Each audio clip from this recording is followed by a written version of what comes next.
नमस्कार, आपका स्वागत है आपके सितारे में। आपके साथ मैं हूं नितिशा। कूर्म चिन्ह अर्थात कछुए के चिन्ह के सरल टोटकों का प्रयोग कैसे हो, ये आज हमें बताएंगे आचार्य जी। साथ ही हम जानेंगे आज क्या कहती है आपकी राशि और कैसा रहेगा आपका दिन। तो देर कैसी, चलिए शुरू करते हैं आपके सितारे। क्या आप जानते हैं कूर्म चिन्ह के टोटकों का महत्व? तो जानिए पंडित वैभवनाथ शर्मा से कछुए के चिन्ह के सरल टोटके। आपके सितारे में आप अपनी हर परेशानी का हल प्राप्त कर सकते हैं और अपने सवाल भी पूछ सकते हैं। स्टूडियो में हमारा साथ देने के लिए मौजूद हैं विश्वविख्यात ज्योतिषाचार्य और वास्तुशास्त्री पंडित वैभवनाथ शर्मा जी। आचार्य जी, आपका हार्दिक स्वागत है। जी नमस्कार। तो यदि आप भी अपनी कुंडली के ग्रह नक्षत्रों से है परेशान, या फिर कार्य, व्यापार या परिवार की कोई भी चिंता आपको सता रही है, तो आप भी हमें कॉल कर सकते हैं। हमारे नंबर्स आपकी टेलीविजन स्क्रीन पर फ्लैश किए जा रहे हैं। आप हमसे सीधी बात कर सकते हैं। हमारा टोल फ्री नंबर है 180010263003। आप इस नंबर पर मुफ्त में कॉल करें। इसके अलावा आप हमें हमारे लैंडलाइन नंबर्स 012046463332 और 012046463327 पर भी कॉल करके हमसे सीधी बात कर सकते हैं। और चलिए सबसे पहले आचार्य जी से जानेंगे आज का पंचांग। जी बिल्कुल, आज का पंचांग इस प्रकार है। विक्रम संवत 2070 और आज से मार्गशीर्ष मास आरंभ हो रहा है। कृष्ण पक्ष की प्रतिपदा तिथि है। आज के दिन सोमवार का दिन है। नक्षत्र है कृतिका, योग है परिग और करण है बालम। और अब बात करेंगे राशिफल की। सबसे पहले हम आचार्य जी से जानेंगे कि मेष राशि वालों के सितारे क्या कह रहे हैं। मेष राशि वाले जातक लोगों के लिए आज की तिथि में आपके कुछ व्यवहार के चलते, या यूं कहें कि रिश्तों में समझबूझ की कमी के कारण आपके कुछ अपने बहुत ही घनिष्ठ संबंध टूटने की स्थिति तक पहुंच सकते हैं। तो ऐसा करने से आपको बचना चाहिए। संबंधों में आज की तिथि में आपको गर्माहट बना करके रखनी चाहिए। संवेदनशीलता आपको रखनी चाहिए। ओम सिद्धि विनायकाय नमः मंत्र का 108 बार जाप कर लेना आपके लिए सर्वोत्तम होगा। आज की तिथि में आप कोई भी अनुबंध करें तो सोच समझ करके करें। जो भी टर्म्स एंड कंडीशंस हैं, जो भी उसमें नियम और शर्तें लागू की जा रही हैं, उसको आपको एक बार पढ़ लेना चाहिए, ध्यान से देख लेना चाहिए, फिर ही कोई अनुबंध करना चाहिए। और चलिए अब जान लेते हैं कि वृषभ राशि वालों का दिन आज कैसा रहेगा। वृषभ राशि वाले जातक लोगों के लिए परिवार व मित्रों का विरोध आज झेलना पड़ सकता है। उसका कारण आपका अपना स्वभाव है, आपकी अपनी कार्यप्रणाली है। तो आपको अपने कार्य करने के तरीके को बदलना चाहिए और आपके मित्र, आपके परिवार जो आपको सुझाव देता है, उनके सुझाव को आत्मसात करें तो बहुत अच्छा लाभ मिलेगा। ओम गणेश्वराय नमः मंत्र का 108 बार जाप कर लेना आपके लिए सर्वोत्तम होगा। आज की तिथि में क्रोध करने से बचना चाहिए। और चलिए अब हम आचार्य जी से जानेंगे कि मिथुन राशि वालों के सितारे आज क्या कुछ उनके लिए ला रहे हैं खास। मिथुन राशि वाले जातक लोगों के लिए आज की तिथि में कार्यों के अत्यधिक दबाव से आज आप बचिए। बहुत ज्यादा काम का दबाव और तनाव मत लीजिए। मानसिक तनाव, अवसाद, डिप्रेशन से बचना आज आपके लिए बहुत ज्यादा आवश्यक है, क्योंकि इसका प्रभाव, बहुत ज्यादा तनाव लेंगे, बहुत डिप्रेशन, अगर आप डिप्रेशन में जाते हैं, अवसाद की स्थिति आती है, तो इसका प्रतिकूल प्रभाव आपके स्वास्थ्य पर पड़ सकता है। ओम गणाधिपाय नमः मंत्र का 108 बार जाप कर लेना आज की तिथि में आपको बहुत अच्छा विवेक देगा। दैवीय कृपा से जो कुछ भी तनाव और चिंता की स्थिति है, उससे आप मुक्त रह सकते हैं। आज की तिथि में आपको किसी भी प्रकार की चिंता, किसी भी प्रकार के तनाव को लेने से बचना है। अब बारी है कर्क राशि की। जानेंगे कैसा रहेगा कर्क राशि के जातकों का दिन। कर्क राशि वाले जातक लोगों के लिए आज आपको अपना व्यवहार बहुत ही सौम्य रखना है। बहुत सॉफ्ट स्पोकन रहिए, बहुत ही पोलाइट बिहेव करिए। पार्टनर के साथ कार्य क्षेत्र में झगड़ा हो सकता है और उसके साथ साथ आपके लाइफ पार्टनर यानी जीवन साथी के साथ भी कुछ वाद विवाद की स्थिति दिखाई देती है, उससे आपको बचना है। ओम धूम्र वर्णाय नमः मंत्र का 108 बार जाप कर लेना आपके लिए सर्वोत्तम होगा। आज छोटी छोटी बातों पर क्रोधित होंगे, उत्तेजित होंगे, तो आप अपना ही संबंध, अपना व्यवहार और अपनी मानसिकता, अपनी जो शांति है वह आप नाश कर लेंगे। तो इस तरीके के व्यवहार से बचना चाहिए। चलिए अब जान लेते हैं कि सिंह राशि वालों के सितारे आज क्या कुछ कह रहे हैं।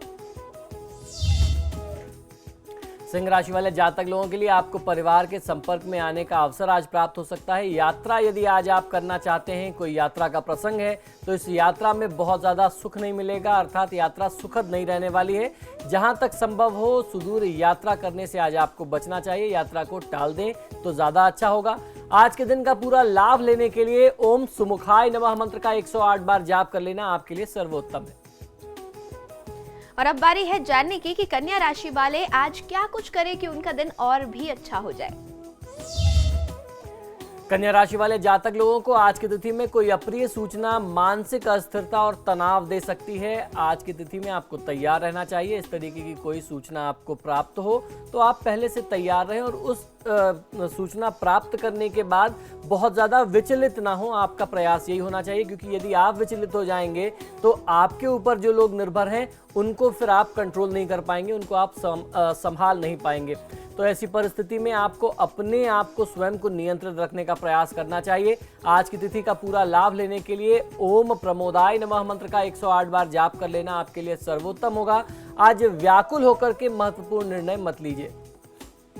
और आचार्य जी, इस वक्त हमारे साथ कुछ दर्शक हैं जो कि फोन लाइन पर जुड़े हुए हैं, उनसे हम बातचीत करेंगे। आरती जी हमारे साथ सीतापुर से जुड़ी हुई हैं। आरती जी, आप अपना सवाल करें और साथ ही साथ जन्म विवरण भी दें।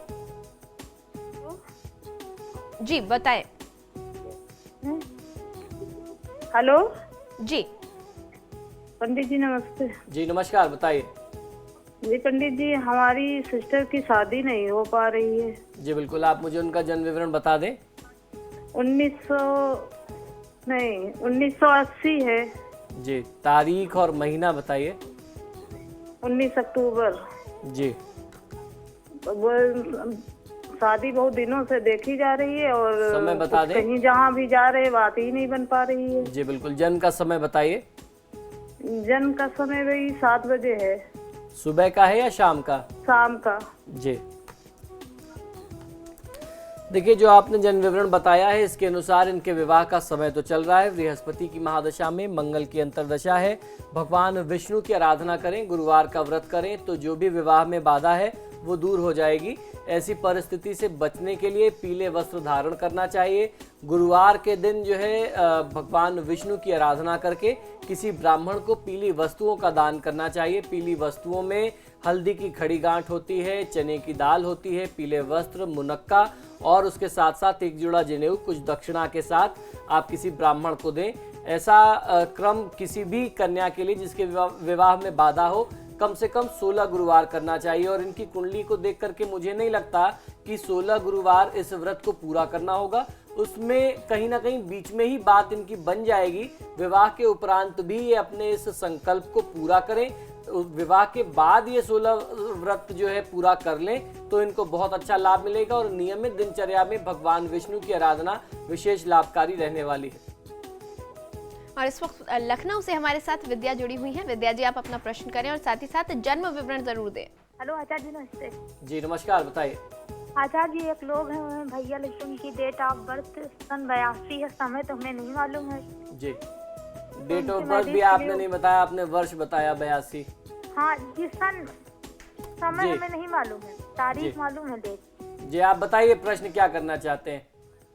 उनकी मरीज के लिए उनके मम्मी पापा परेशान हैं।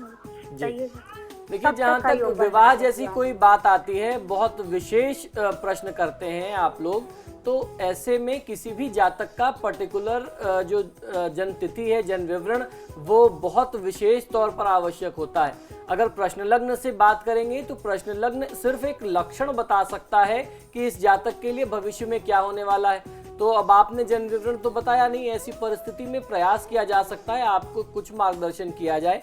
जहां तक आपने इनकी विवाह की बात पूछी है, सूर्य की महादशा में केतु की अंतर्दशा आ रही है, जो लक्षण हमें प्रश्न लग्न से दिखाई देते हैं। मुझे ऐसा लगता है कि आने वाले 7 जनवरी 2014 के बाद से इनके विवाह का बहुत अच्छा समय शुरू होगा। इनको सुझाव ये देना चाहिए कि तांबे के पात्र से सूर्यदेव को जल दिया करें।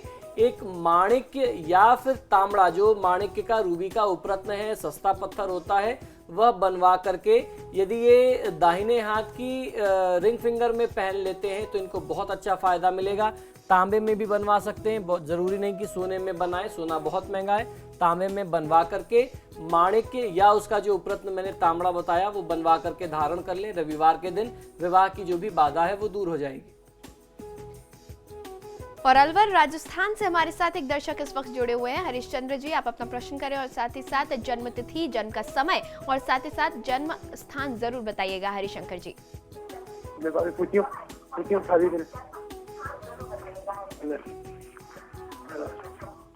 हाँ हेलो सर जी, ने शादी नहीं हो रही हमारे देवर जी की। कब रिश्ते आते हैं और मतलब शादी नहीं हो रही इनकी। जी बिल्कुल, आप उनका जन्म विवरण बताइए। जन्मदिन बताइए भाई साहब। 5 जनवरी 1977। जी, समय बता दें। हाँ हाँ सर। जन्म का समय बता दीजिए। 3:56 अदरासी। जी हाँ, जन्म क्लास सही है। 3:55 आधी राशि। जी बिल्कुल, देखिए जो जन्म विवरण आपने दिया है इनकी जन्म पत्रिका के अनुसार वर्तमान समय बहुत ही कठिन चल रहा है। शनि की महादशा में मंगल की अंतर्दशा है। सबसे पहले तो आपको शनि और मंगल के वैदिक मंत्रों का जाप करा करके शांति करानी चाहिए, तभी उसके बाद इनके विवाह के बारे में कुछ सोचना चाहिए। वर्तमान परिस्थिति में अगर विवाह हो भी जाता है तो दाम्पत्य जीवन या दाम्पत्य सुख का जो है अभाव इनके जीवन में बना रहेगा। तो सबसे पहला काम आप ये करें, शनि मंगल की शांति कराएं। विवाह की बाधा जहां तक है वो शनि मंगल की वजह से ही है, ये शांति कराते ही उसमें भी लाभ मिल जाएगा। और दर्शकों से हमारा अनुरोध है कि कृपया आप जब भी हमें कॉल करें तो अपने टेलीविजन की वॉल्यूम आप कम रखें ताकि ठीक ठीक बातचीत हो पाए, और अपना पूरा जन्म विवरण जिसके बारे में भी आपको प्रश्न कर रहा है उनका जन्म विवरण जरूर पहले से अपने साथ रखें, क्योंकि इससे काफी समय नष्ट होता है हमारे दर्शकों का भी। तो इस वक्त हम दूसरे कॉलर से बातचीत करेंगे। जोधपुर से हमारे साथ किशन लाल जुड़े हुए हैं। आप अपना प्रश्न करें और साथ ही साथ जन्म विवरण भी दें।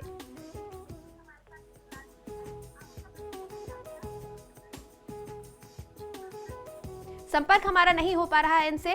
बहरहाल फिलहाल मंजू जी हमारे साथ जुड़ी हुई हैं, उनसे हम प्रश्न करेंगे। मंजू जी, आप अपना प्रश्न करें। मैडम जी पूछें। हेलो, मेरी जन्म तिथि तो पापा ने लिखी है मेरी, मगर मैं मंजू बोल रही हूँ। इस समय मैं बहुत परेशान हूँ और मैं पूजा वूजा भी करती हूँ तो लग नहीं रही है। भगवान पता नहीं क्यों नाराज है मुझसे गुरु जी, और मैं किसी भी काम में हाथ डाल रही हूँ, नहीं हो रहा है मुझे, और सपने भी बहुत बुरे बुरे से आ रहे हैं गुरु जी। जी बिल्कुल मंजू जी, गुरु जी मैं बहुत परेशान हूँ, बताइए मैं क्या करूँ गुरु जी, मैं बहुत परेशान हूँ। जी देखिए, आपने अपना कोई जन्म विवरण नहीं बताया, आपको जन्म विवरण की जानकारी नहीं है, तो ऐसे में आपकी इस प्रश्न के अनुसार आपको करना ये चाहिए कि आप सूर्यदेव को जल दिया करें नियमित, और पशु पक्षियों के लिए चारा दें। आप सतंजा जिसे सप्तधान्य कहते हैं, 7 तरीके के अनाज यदि मिला करके अपने घर में या किसी खुले स्थान में, पार्क में, कहीं भी चिड़ियों के लिए, पशु पक्षियों के लिए, उसके अलावा मछलियों को चारा देना, रविवार, शनिवार, मंगलवार के दिन कुत्ते को रोटी देना, ये कुछ ऐसे छोटे छोटे उपाय हैं जिसको करके आप बहुत अच्छा लाभ ले सकते हैं। क्योंकि प्रश्न लग्न में सूर्य की महादशा में केतु की अंतर्दशा है। केतु के लिए सबसे ज़्यादा प्रभावशाली उपाय यही होता है कि आप निरीह प्राणी की सेवा करें, जो अनबोलते जीव हैं उनकी सेवा करें, आवश्यकतामंद लोगों की सहायता करें, गरीब को भोजन कराएं, तत्काल लाभ मिलने लगेगा। और कार्यक्रम में फिलहाल एक छोटे से ब्रेक के लिए रुक रहे हैं, लेकिन आप हमारे साथ बने रहें क्योंकि ब्रेक के बाद हम आचार्य जी से जानेंगे बाकी के 6 राशियों का राशिफल और साथ ही साथ आज का विशेष महा उपाय।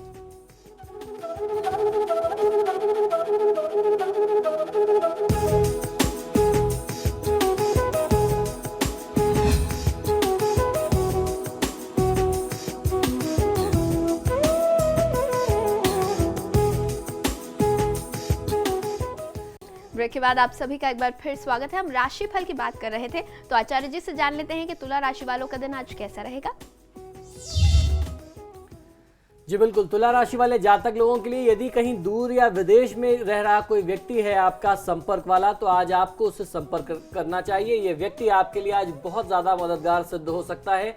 आज की तिथि में आपको किसी बाहर के व्यक्ति के सहयोग से, उनके संपर्क से या उनके माध्यम से किसी एक बड़े काम, बड़े अनुबंध की प्राप्ति हो सकती है। आज की तिथि का पूरा लाभ लेने के लिए ओम लंबकर्णाय नमः मंत्र का 108 बार जाप कर लेना आपके लिए सर्वोत्तम होगा। आज किसी का अनादर नहीं करना चाहिए, किसी को अपशब्द मत कहिए। और अब बारी है जानने की कि वृश्चिक राशि के जातक आज क्या कुछ करें और क्या ना करें। वृश्चिक राशि वाले जातक लोगों के लिए आज की तिथि में अपने परिवार, परिजन और साथी के साथ कहीं भ्रमण पर जाने के लिए दिन बहुत अच्छा है, दिन बहुत अच्छा बीतने वाला है। व्यापारी बंधु लोगों को आज की तिथि में अपने कार्यक्षेत्र में बहुत अच्छा धन लाभ मिलेगा। कार्यक्षेत्र के विस्तार से जुड़ा हुआ आज का दिन बेहद ही शुभ है। तो आपने जो कुछ भी प्लानिंग कर रखी है अपने बिजनेस एक्सपेंशन के लिए, यदि आज आप उसको प्लान करते हैं, आज आप उसको इम्प्लीमेंट करते हैं, उस पर काम करते हैं तो बहुत अच्छा फायदा मिलेगा। आज की तिथि का पूरा लाभ लेने के लिए ओम महाबलाय नमः मंत्र का 108 बार जाप कर लेना आपके लिए सर्वोत्तम होगा। आज धन का व्यर्थ का दिखावा मत करिए, बिना मतलब धन ना दिखाएं और बिना मतलब पैसे खर्च मत करिए। और चलिए अब जान लेते हैं कि धनु राशि के जातक आज क्या कुछ करें और अपना दिन और बेहतर बनाएं। धनु राशि वाले जातक लोगों को आज की तिथि में कोर्ट कचहरी के न्यायिक वाद विवाद से या कोर्ट कचहरी के जो भी पुराने मामले चल रहे थे उनसे दूर रहना आपके लिए हितकारी होगा। आज किसी दूसरे के वाद विवाद में, लड़ाई झगड़े में भी नहीं पड़ना चाहिए, अन्यथा आज जो भी दिन है वो आपके लिए कोर्ट कचहरी से जुड़ा हुआ बहुत खराब दिन है। अगर आज की तिथि में कोई ऐसा वाद विवाद बन जाता है तो वो आपको आने वाले समय तक बहुत परेशान करेगा। तो इससे बचने के लिए ना तो अपने किसी ऐसे वाद विवाद को छेड़ना चाहिए या फिर किसी दूसरे के वाद विवाद में भी आप स्वयं को आज मत उलझाइए। आज की तिथि का पूरा लाभ लेने के लिए ओम वरप्रदाय नमः मंत्र का 108 बार जाप कर लेंगे तो दिन बहुत शुभ हो जाएगा। आज किसी से लड़ाई झगड़ा, किसी से कोई तनाव मत लीजिए। और चलिए अब बात कर लेते हैं मकर राशि की, जानते हैं कैसा रहेगा उनका दिन। मकर राशि वाले जातक लोगों के लिए आपकी अपने बच्चों से जुड़ी हुई जो भी लालसा थी, जो उम्मीदें थी, आप अपने संतान से जो उम्मीदें रखते थे वो आज काफी हद तक पूरी हो सकती हैं। संतान आपकी उम्मीदों पर खरा उतरने वाली है। उनकी गतिविधि से, उनकी उपलब्धियों से आपका मान सम्मान बढ़ेगा। धन लाभ की स्थिति आज आपके लिए बहुत अच्छी बनती है। आज के दिन का और अधिक लाभ लेने के लिए, दिन की शुभता को और बढ़ाने के लिए, शुभत्व में वृद्धि करने के लिए ओम रुद्र प्रियाय नमः मंत्र का 108 बार जाप करेंगे तो बहुत अच्छा फायदा मिल सकता है। आज का दिन आपके लिए निवेश के लिहाज से बहुत अच्छा नहीं है, तो यदि कोई इन्वेस्टमेंट की प्लानिंग हो तो उससे बचना चाहिए। और अब बारी है जानने की कि कुंभ राशि वालों के सितारे क्या कुछ कह रहे हैं आज। कुंभ राशि वाले जातक लोगों को आज की तिथि में प्रयास ये करना चाहिए कि आप अपने परिवार को आज कुछ ज्यादा समय दे सकें। पिछले समय से लगातार कार्य के दबाव से, तनाव के चलते आपने अपने परिवार को जो समय वो डिजर्व करते थे, जो आपको उन्हें देना चाहिए था, आप उन्हें वह समय दे नहीं पाए। तो आज की तिथि में आप अपने कार्यक्षेत्र और परिवार के बीच में सामंजस्य रखें, तालमेल रखें और परिवार को समुचित समय देने का प्रयास करिए। ओम गणाध्यक्षाय नमः मंत्र का 108 बार जाप कर लेना आपके लिए सर्वोत्तम है। आज की तिथि में बाहर का अशुद्ध भोजन करने से बचिए। और अब बारी है मीन राशि की, जानेंगे कैसा रहेगा उनका दिन। मीन राशि वाले जातक लोगों के लिए परिवार के साथ काम करने की आपकी जो लालसा थी वह आज पूर्ण हो सकती है। परिवार का बहुत अच्छा सहयोग आपको आपके कार्यक्षेत्र में आज मिलने वाला है। जो भी आपकी उम्मीदें थी परिवार की तरफ से, आज पूरा परिवार मिलकर के आपको सहयोग करेगा और आपकी उम्मीदें जो हैं, जो कुछ भी आप उम्मीद करते थे वह पूरी हो जाएंगी। आज की तिथि का पूरा लाभ लेने के लिए ओम उमापुत्राय नमः मंत्र का 108 बार जाप कर लेना आपके लिए सर्वोत्तम होगा। आज किसी भी परिस्थिति में बहुत ज्यादा तनाव लेने से बचिए। और अब बारी है आज के महाउपाय की। जी बिल्कुल, आज का महाउपाय बहुत ही विशेष है। आज मैं आपको कुछ ऐसे चिन्ह बताने वाला हूं, विशेषकर कूर्म चिन्ह अर्थात कछुए के चिन्ह, जिनके प्रयोग से, जिनके छोटे छोटे चिन्ह बना करके आप छोटे टोटकों का प्रयोग करके अपने घर के बड़े से बड़े वास्तु दोष को दूर कर सकते हैं और उसके साथ साथ आप अपने घर की जो नकारात्मक ऊर्जा है, जो भी नेगेटिविटी आपके घर में व्याप्त है, उसको दूर कर सकते हैं। तो आइए ऐसे कुछ सरल टोटकों की तरफ बात करते हैं। चांदी के किसी ग्लास पर, बर्तन या पात्र पर कछुए का चिन्ह बना करके भोजन करने से या उस पात्र में जल पीने से, उस ग्लास में पानी पीने से भारी से भारी तनाव जो है वह नष्ट हो जाता है। आपके अंदर कितना भी डिप्रेशन की स्थिति हो, कितनी भी टेंशन और अवसाद की स्थिति हो, यदि आप ऐसे किसी पात्र में जल ग्रहण करते हैं या भोजन करते हैं जिसपे कछुए की आकृति बनी हुई थी, कूर्म की आकृति बनी हुई थी, तो ये आपके टेंशन रिलीज करने का बहुत अच्छा, बहुत सरल उपाय हो सकता है। चारपाई, बेड अथवा शयन कक्ष में धातु का कूर्म यानी कछुआ रखने से आपको बहुत अच्छी गहरी नींद आती है। सुखद निद्रा जिसे कहते हैं वह प्राप्त हो सकती है, और जब सुखद निद्रा प्राप्त होती है तो स्वास्थ्य बहुत अच्छा होता है। जो एक अच्छी नींद जो है अच्छे स्वास्थ्य के लिए बहुत ज़्यादा आवश्यक है, तो वो एक अच्छी नींद जिसे साउंड स्लीप कहते हैं, एक बहुत अच्छी सुखपूर्वक नींद आप प्राप्त कर सकते हैं यदि आप अपने कमरे में एक कछुए का चित्र रखते हैं या धातु का एक कछुआ रखते हैं। घर में अगर आप अपने कमरे में रखते हैं तो उत्तर दिशा की तरफ आपको रखना चाहिए। कछुए का मुख जो है वो उत्तर दिशा की तरफ हो तो बहुत अच्छा लाभ देता है। वहीं पूजा के स्थान पर अगर आप ऐसा श्रीयंत्र रखते हैं जो कछुए की पीठ पर बना हो, इससे घर में सुख शांति समृद्धि के साथ साथ धन आता है और अच्छे संस्कार की आवृत्ति होती है, अच्छे संस्कार जन्म लेते हैं और वह आगे बढ़ते रहते हैं। और हमारे धर्मशास्त्रों में कूर्म पृष्ठ पर बने हुए श्रीयंत्र का बहुत ज़्यादा महात्मा बताया गया है। यदि आप इसे अपने पूजा स्थान में रखें तो बहुत अच्छा लाभ मिल सकता है। आप अंदाजा ही नहीं लगा सकते कि इस पूजा स्थान में रखे हुए कूर्म श्रीयंत्र का प्रभाव किन किन जगह पे पड़ रहा है, आपके जीवन को कितने अच्छे तरीके से ये प्रभावित कर सकता है। वहीं रसोई घर में कूर्म की स्थापना करने से वहां पकने वाला भोजन जो है वह स्वास्थ्यवर्धक होता है। रोग मुक्ति के गुण लिए भवन निवासियों को जो है वह स्वास्थ्य लाभ पहुंचाता रहता है, आपको पुष्टि देता है और आरोग्यता देता है।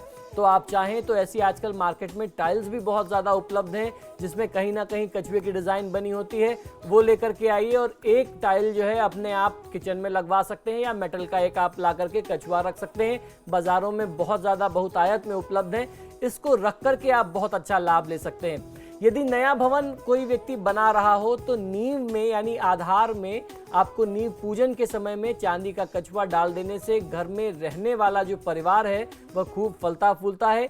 नींव पूजन में ये वर्षों से यानी युगों से आदिकाल से प्रयोग में आने वाला ये एक बहुत महत्वपूर्ण कर्म है जो नींव पूजा के समय में छोटा सा कछुआ डालते ही हैं। ये नींव पूजन का बहुत ही प्रमुख विधान है, इसको आप इग्नोर नहीं कर सकते, छोड़ नहीं सकते। जो भी वैदिक पद्धति से नींव पूजन करता है उस व्यक्ति को इन चीज़ों को अवश्य ध्यान में रखना चाहिए। नींव पूजन के समय एक चांदी का कछुआ आप नींव में अवश्य डालें, इससे आपको संपन्नता मिलेगी।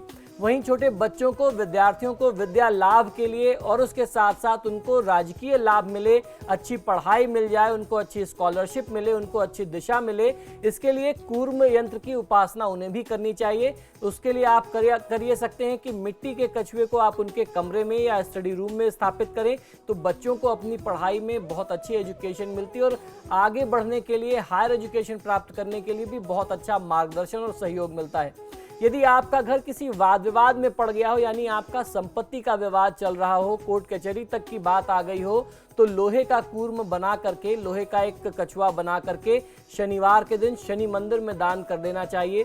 ऐसा प्रयोग 3 शनिवार करना चाहिए। इससे आपका कितना भी गंभीर मुद्दा होगा, कितनी भी लड़ाई झगड़े की स्थिति होगी, आपकी अपनी संपत्ति को, पैतृक संपत्ति को लेकर के वह मामला आपके पक्ष में सुलझ सकता है। घर की छत में कूर्म की स्थापना कर देने से यानी घर के छत के ऊपर यदि आप एक कछुए की स्थापना कर दें, वह धातु का हो सकता है, मिट्टी का हो सकता है। ऐसा मानते हैं कि इससे शत्रु का नाश होता है। यदि किसी व्यक्ति के साथ शत्रु बाधा बहुत ज़्यादा हो, शत्रु पीड़ा बहुत ज़्यादा हो और ख़ास तौर पर शत्रु अज्ञात हो, आपको पता नहीं चलता हो कि आपके काम को बार बार कौन खराब करता है, आपको लगता है कि सब तो आपके दोस्त हैं, आपके साथ ऐसा कौन कर सकता है, तो इससे बचने के लिए एक छोटा सा आप कछुआ ले आइए। धातु का होगा, किसी भी या मिट्टी का हो सकता है, तो वो ला करके आप अपने घर में छत पे रख दीजिए, बहुत अच्छा लाभ मिलेगा। और छत पे रखने के लिए दक्षिण पश्चिम के कोने में आप रखें, या फिर अगर दक्षिण पश्चिम के कोने में साउथ वेस्ट कॉर्नर में नहीं रख सकते तो साउथ ईस्ट कॉर्नर में रखें, बहुत अच्छा फायदा मिलेगा। तो आचार्य जी, आपने हमें कूर्म की महत्ता आज बताई है, इसके लिए बहुत बहुत धन्यवाद कि आप हमारे स्टूडियो में आए। जय गणेश। और इसके साथ ही मुझे दे इजाजत। खबरों के लिए देखते रहिए समाचार प्लस।